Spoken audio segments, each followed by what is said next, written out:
South wing, code blue. South wing, code blue. South wing, code blue. Code Blue.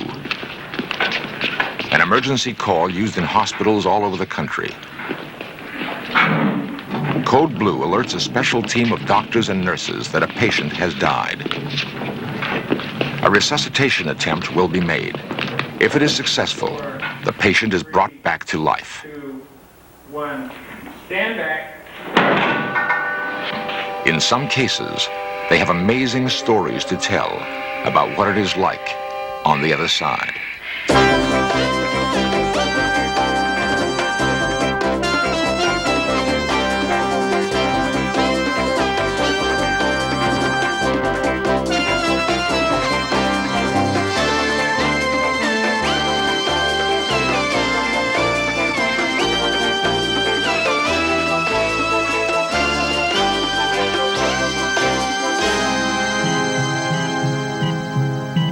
What is it like to die?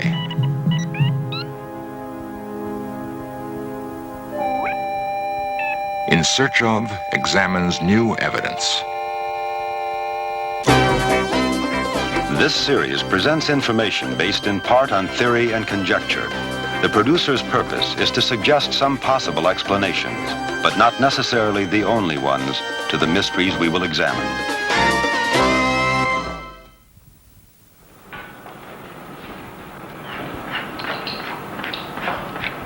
Dr. Thomas Rockwell is on intimate terms with death. As head of the emergency room at Santa Monica Hospital in California, he treats over 90 patients a day who are on the outer edge of life. Rockwell is one of many doctors caught in the debate over what is the end of life. Sit up for me. The medical definition of death has been challenged by the advance of science. We're all composed of billions of cells. These cells depend on each other for their survival, but each of them has a lifespan of its own. EKG, and I'd like to get a portable chest film. Dr. Rockwell, CPR. Wing, code blue. 2, 3, 4. In the past, death has been defined as the point at which the heart stopped beating. Count of 5, I'm going to defibrillate. 4, 5. 1, stand back, go. But we've come to find out that some of the cells in the body can live on for a considerable length of time after the heart stops beating. Now we have redefined death to mean death of the cells in the brain. Now it's very difficult sometimes to tell when that has occurred. If you use the definition that death used to be used, many patients who would have been declared dead under those criteria are resuscitated and regain consciousness and go on and live a useful life. The medical profession's dilemma over the definition of death has startling implications for everyone. What is it like to die? For centuries, man has turned to his priests and wise men for answers. There were no first-hand accounts to go by. Now, due to advances in medical science, there are a few among us who claim to know what death is. Not scientists or doctors, but people who have technically crossed the line between life and death. Western custom is to mask the pain of dying and the sting of bereavement. But the accounts of those who have died and been brought back to life are remarkably similar in that the experience seems not to have been an unpleasant one at all. The words they choose may be different, but their stories lead to the same astonishing conclusion.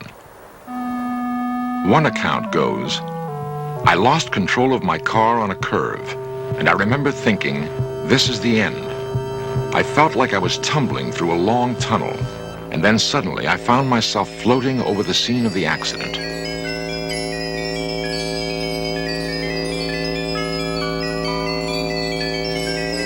Another victim describes his experience this way. "It happened years ago. I was playing in the pool with my brother when I lost my breath. I kept bobbing up and down, and then suddenly I was engulfed in blackness. I could hear a soft, vibrating sound in my ear like wind chimes, and then I was above my body, watching them pull me out of the water and pound on my back. A third account also stresses the feeling of euphoria. I was on the steps when the heart attack came. I collapsed and then felt myself go out of my body. The next thing I knew, I was in a rolling field too beautiful to describe.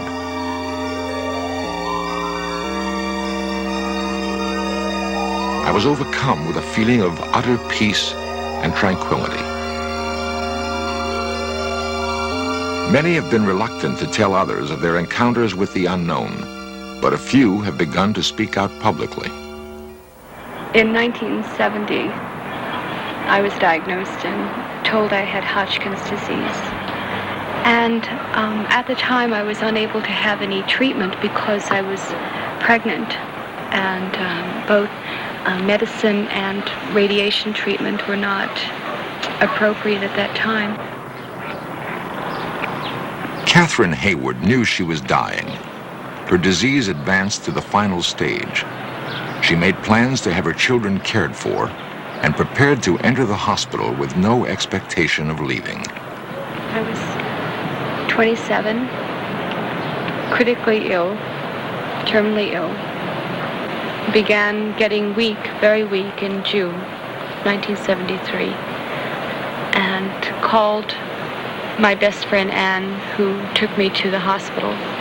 They took her immediately into the emergency room and began to try to locate veins so that they could get some blood from her. And after that, they took her to the coronary care unit. Then it happened. I was lying on my side, and I looked over at the heart monitor, and the line went straight across. The next thing I knew, I was standing over my body, looking down at the form in the bed. I watched the nurse beside the bed, adjusting the wires, and I was fascinated by it. I kept wanting to tap her on the shoulder and tell her that I wasn't there. Then I saw this team of nurses and this little green thing on wheels coming toward the bed, and they were in such a hurry, it really scared me. So I turned and stepped into a tunnel, I guess you'd call it, because it definitely had sides, and I definitely felt confined. And I started moving upward, and I felt exhilarated. But when I got to the end of the tunnel, there was this light that was so bright, I thought would hurt my eyes. Then I saw him about 100, 150 feet ahead of me, and it was the figure that I knew to be God. They began punching on her chest and thrusting some sort of instrument down her throat to help open up her passages so that she could breathe. Kathy wasn't responding. I said, please don't make me go back. Please let me stay here with you. I sounded like a spoiled child, and I was really, really hanging on. Finally, he just took me and firmly but gently pushed me away from him and said, you must go back. There is a task that you have to do for me. And if you do this, you will come to me. And then he turned and he walked away. And I was furious. They had somehow managed to start her heart again and to start her breathing again. The doctor that was standing over me said, we've put the tube past her lungs into her stomach, and apparently they were pumping air into my stomach instead of into my lungs. And they said that's what was causing all this tremendous pain as I was experiencing as I was coming to, but I knew it wasn't that. I knew I was resisting coming back in the body. I felt a quiver running up and down my body, and I felt rage, and I felt like I didn't belong there. So there I was, and not speaking. And all of a sudden, the line went straight again. Saw this nurse come running in, and she took the portable oxygen tank down, and I watched all this, and I watched her put the mask on me. Even though the line went straight, I still saw all this.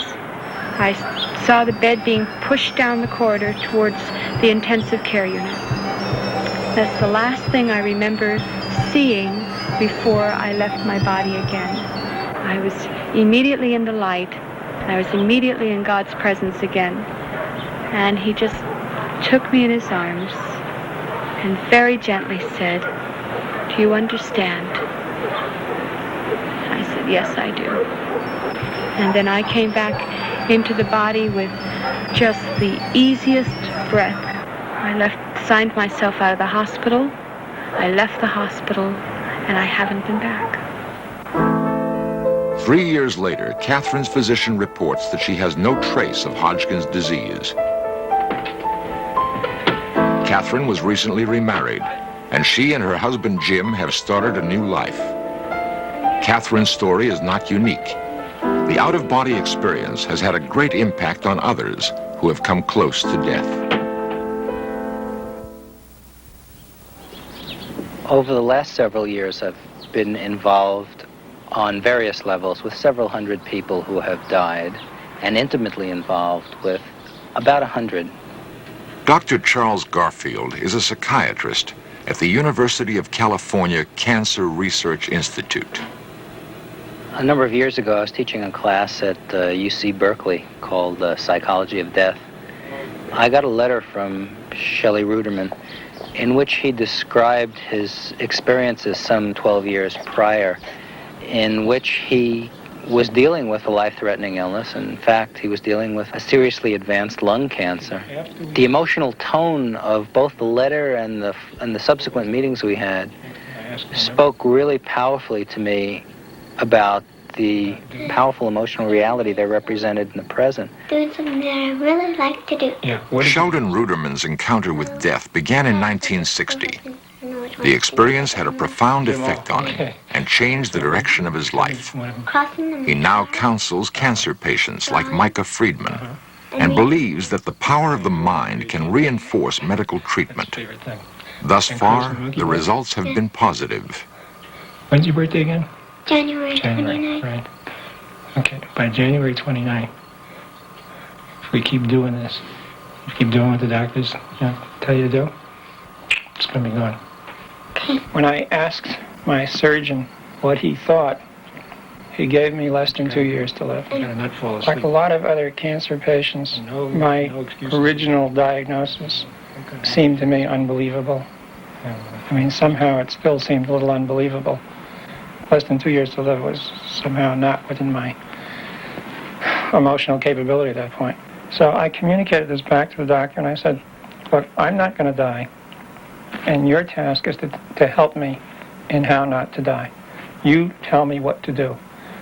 But I'm not going, because I have to stick around now. In my research, approximately 15% of the people I work with have what might be described as death-accepting attitudes, a sense of the basic all-rightness of their death, that the death feels appropriate to them. That's a pretty small percentage, 15%. Many other people are angry, furious, in the sense that Dylan Thomas was furious, raging against the dying of the light.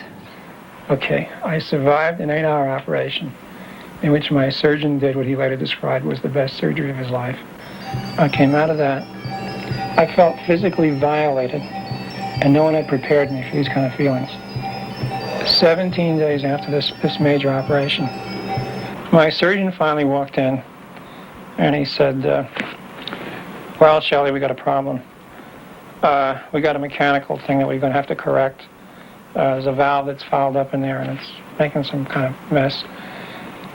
But it's really a minor correction. We'll have to take you back in the operating room. But it's such a minor thing, we won't have to give you a shot. They took me back into the operating room, and I was on the table now, sort of face down. And since this is a teaching hospital, there are like now about 25 students in the room surrounding the table. And I couldn't believe what was happening. He was cutting me open, I was wide awake. One of the things I originally was trained in myself was engineering. What was perfectly obvious to me was that of the 25 people in the room, very few could see the surgery. So what I did was sort of like a little engineering thing. In my mind, I built a board coming out of the wall and back of me, which would go right over the table, right above the body. I'd be able to look down, no one would block the view. It was just, mind play. No sooner had I thought of that when my consciousness was on the ceiling watching this operation. I have to say at this point that the guy that I was at that time was somebody who thoroughly disbelieved in anything that was psychic. I was a very scientific character. I was an atheist, very pragmatic. I didn't believe anything I didn't see. Here I was experiencing something that was impossible. My consciousness was on the top of the room, watching them operate on my body. The view looking down was very clear when it came to the people watching the surgery. I could see all of the students very clear. When it got to the outlines of the table that I was on, it got fuzzy. When it got to the outlines of my body, it got fuzzier yet. And when it got to the wound itself, where he was actually operating, I could not see. People have the sense of leaving their bodies, of rising above their bodies, and of drifting throughout the room, of being aware of images, of being able to see the room, to see the world from a different point of view, to be able to see their own bodies lying in the bed, and in essence, to be detached from the physical body. Now, about every 15 minutes or so, my surgeon asked me how I was doing. Somehow, I had to be back in the body to answer those questions. And I would say, all right, and then I'd get out again. I mean, while there was something going off someplace that said, this is impossible, the rest of it felt completely normal. I think the important part is that we're not just generating pictures in our mind out of anxiety, that somehow there appears to be a contact with a level of reality that we don't normally address. I felt like I was within, at the most, 24 hours of dying if I let myself die. And somehow it did not seem at all incredible at this point that it was up to me whether I lived or died. And that's something I never would have believed before, but it seemed totally obvious right then. He had come as a natural scientist, as a scientist from the conventional mold, and had had an experience that totally baffled him. Another thing was the fact that he was quite convinced that he was responsible, largely responsible, for his survival. That his will to live, his powerful sense of having to stay alive, in Shelley's case for the sake of a newly born son, was the ingredient that enabled him to survive an outrageous set of experiences. My wife did, what in retrospect was pure genius. There were no kids allowed on this ward, but she knew what it was I was trying to save my life for. So she took our kid, who was 6 months old, put him in a shopping bag, hid him, brought him up, brought him into my room, and in fact reminded me what the whole thing was about. When I saw him, it was like, that cinched the question. I had to stay alive. Let's go in your chest, where all the red soldiers are. So let's call them and tell them all to bring their squirt guns. And when they're all following you, we'll go into the other room where all the white soldiers are and tell them to bring their squirt guns. Tell all the soldiers to shoot all that gooey stuff into the holes in the monster, plugging up all those holes. And as the gooey stuff goes in there, watch the monster get smaller. Just watch the monster shrink. What the out-of-the-body experience did, what I became aware of, was that whether I lived or died did not depend on the kinds of rules that the doctors understood. The other thing that I think has been a major transformation is that I don't believe, as I did at the time this experience unfolded, that the end of life was the end of everything. I believe now very strongly that there is a life after death. My personal belief is that there is continuity, that it would be outrageous for me at this point to believe that this was all there was. If you ask me what I know for sure, I'm in the same ambiguous position that the rest of the human race is in. I feel sure to myself that there is something that transcends beyond when you die. I have to say that the out-of-the-body experience was probably the key thing, because it is very hard once you realize you can have your consciousness and your body to separate, not to at least entertain the idea that even when your body is gone, your consciousness may go on.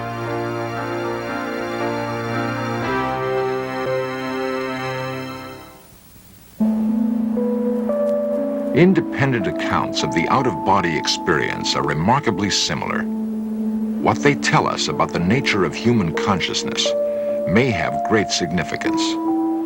The fact that the experience cannot be adequately explained by science has led many to question the finality of death.